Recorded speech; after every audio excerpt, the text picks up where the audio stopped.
एक दिन अचानक आसमान से एक बहुत बड़ा जलेबी का गोला गांव के बीच आ गिरा। जमीन जोर से कांप उठी, धूल का बादल उठ गया और लोग डरकर घरों से बाहर भागने लगे। थोड़ी देर बाद कुछ बहादुर गांव वाले डंडे लेकर धीरे धीरे उस अजीब चीज के पास गए। जब उन्होंने ध्यान से देखा तो पता चला कि वो एक विशाल जलेबी है जिससे मीठी मीठी खुशबू आ रही थी और हल्की हल्की चाशनी टपक रही थी।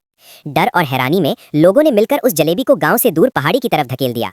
वो लुढ़कती हुई घने जंगल में जा गिरी। उस जंगल में राजू नाम का एक समझदार हाथी रहता था। जब उसने इतनी बड़ी जलेबी देखी तो वो भी हैरान रह गया। पहले उसे लगा कि ये कोई सुनहरा पत्थर है, लेकिन जब उसने अपनी सूंड से हल्का सा छुआ तो मीठी खुशबू पूरे जंगल में फैल गई। कुछ दिनों बाद गांव में भयानक सूखा पड़ गया। कुएं सूख गए, खेत बंजर हो गए और लोगों के पास खाने को कुछ भी नहीं बचा। बच्चों की हालत देखकर जंगल के जानवर भी उदास हो गए। राजू हाथी का दिल पसीज गया। उसने अपने दोस्तों चिंटू बंदर और मोती हिरण की मदद से उस बड़ी जलेबी को लकड़ियों पर रखकर धीरे धीरे गांव तक पहुंचाया। गांव वाले पहले तो डर गए, लेकिन राजू शांत खड़ा रहा। फिर उसने जलेबी को तोड़ दिया। जैसे ही जलेबी टूटी, अंदर से ढेर सारी छोटी छोटी जलेबियां और मीठी चाशनी बाहर निकल आईं। गांव के लोग खुशी से झूम उठे।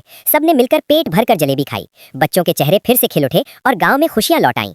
राजू हाथी चुपचाप जंगल की तरफ वापस मुड़ गया और मुस्कुराकर बोला, मदद करना ही सबसे बड़ी ताकत है। और हाँ, अगर कहानी अच्छी लगी हो तो सब्सक्राइब करना मत भूलना।